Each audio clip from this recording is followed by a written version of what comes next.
July 1st, 2018. This video is called Mutant Conjoined Flower Stem, species Penstemon. Now this is a normal one here. I grew these last year from seed last year, and look at how huge they got. They're just growing like great. It's a species Penstemon. I don't think it matters because I can't dig up that information, the species. But this is the most bizarre one I found all year, and it's the most disheartening because it got munched, but I still have parts of it. Now, out of all the plants, there's a few of them that actually had pink flowers on it. Now, I don't think pink is like, it's different. It's not like the species. I wouldn't consider it a mutation, but it possibly is. Might be a recessive gene. I'm not getting into that because I don't know anything about that, but I'll show you what definitely is the mutation. Unfortunately, a deer mowed it. And I was going to make this video the very next day, and here is the stem.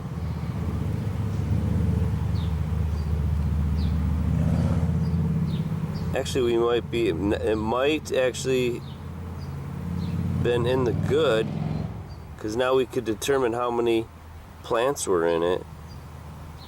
It looks like there's actually 3, although the flower stem mutates like crazy.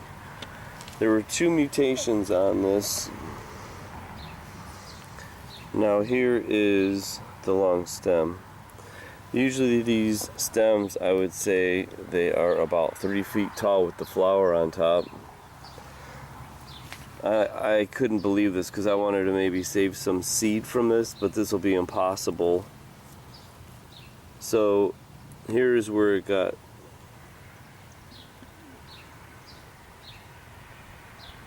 Actually, I'm missing a part. It looks like I'm missing a part. Yeah, because there were actually 2 mutations on this, so wait a second here. Well, anyways, here is the flattened flower stem.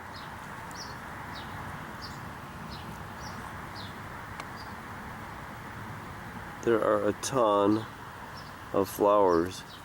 Now we're going to go up against a normal one. Unfortunately, the most unusual mutation this year was destroyed by that deer.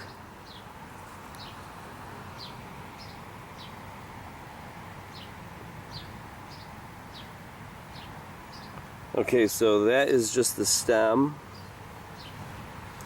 and there were 2 mutations. Here's the second stem, but let's go straight to the flower. Look at that. See, that's where he ate it.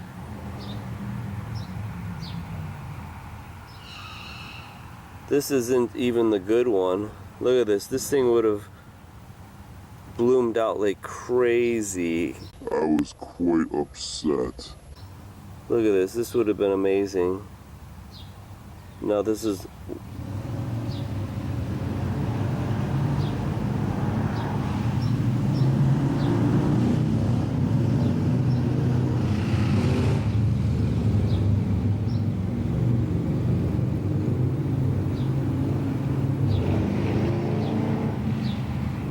I'll let that be because it sounds so disruptive, just like these genes have been disrupted. Look at that. But look at this, isn't even the good one. Look at this, there's hundreds of flowers. Here is the good one. I had it in water. This is so sad. It's almost like I feel sorry for the mutation. But look at this.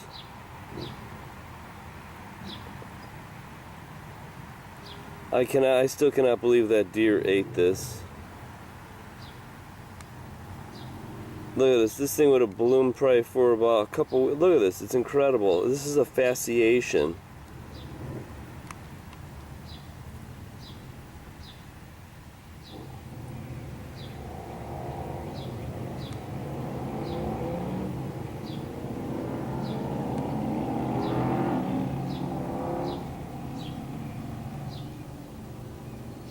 This makes me sick.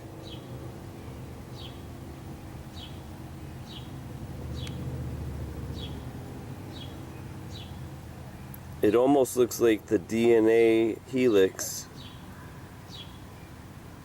doesn't it?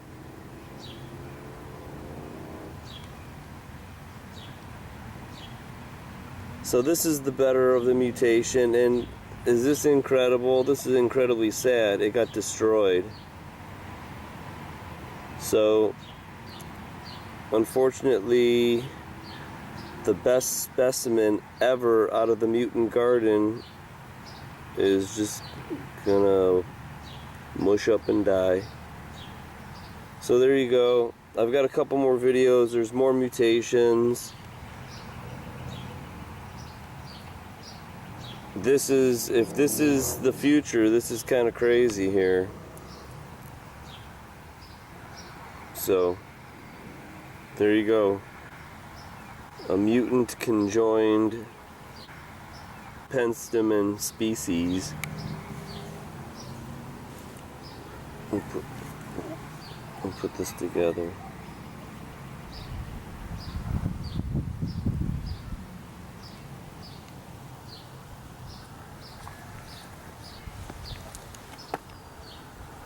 And this is what is normal here.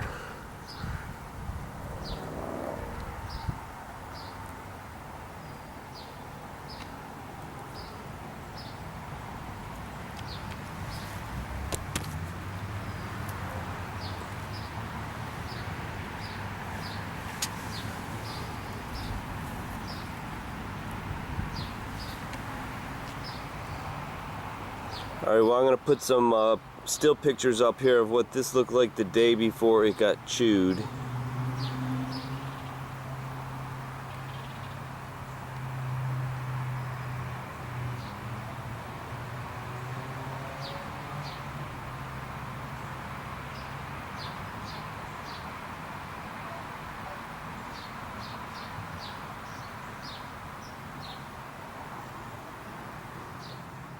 Long-lived radionuclides, such as cesium-137, are something new to us as a species.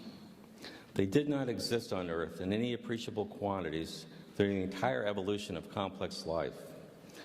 Although they are invisible to our senses, they are millions of times more poisonous than most of the common poisons we are familiar with. They cause cancer, leukemia, genetic mutations, birth defects, malformations, and abortions at concentrations almost below human recognition and comprehension. They are lethal at the atomic or molecular level.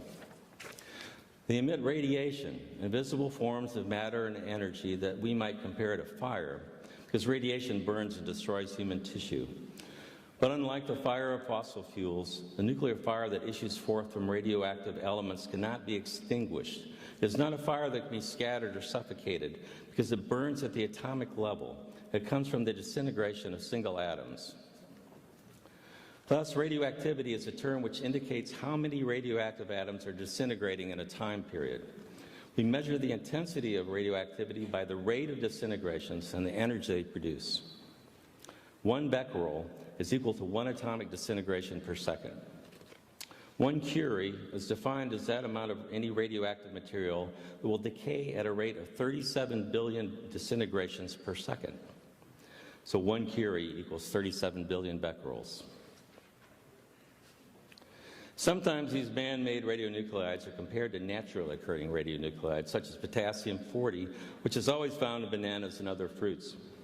However, this is a false comparison, since naturally occurring radioactive elements are very weakly radioactive. In the charts from the labs that are in green up there, the radioactivity is described as a specific activity. Note that potassium-40 has a specific activity of 71 10-millionths of a curie per gram. Compare that to the 88 curies per gram for cesium-137. It's like comparing a stick of dynamite to an atomic bomb. Highly radioactive fission products such as cesium-137 and strontium-90 emit 10 to 20 million times more radiation per unit volume than does potassium-40. So which one of these would you rather have in your bananas? It is, in fact, the amount of cesium-137 deposited per square kilometer of land that defines the degree to which an area is classified as being too radioactive to work or live. One may get an idea of the extreme toxicity of cesium-137 by considering how little of it is required to make a large area of land uninhabitable. The lands that were grossly contaminated by the destruction of the Chernobyl nuclear power plant are classified by the number of curies of radiation per square kilometer. There were 3,840 square miles of land contaminated with 15 to 40 curies of radiation per square kilometer. These lands are considered strict radiation dose control zones. The 1,100 square mile uninhabitable exclusion zone that surrounds the destroyed Chernobyl reactor has greater than 40 curies of radioactivity per square kilometer. For those more familiar with square miles, that would be 104 curies per square mile. Consider again that 1 gram of cesium-137 has 88 curies of radioactivity. Thus, as little as 1/3 of a gram of cesium-137 made into microparticles, distributed as a smoke or gas over an area of 1 square kilometer will make that square kilometer uninhabitable.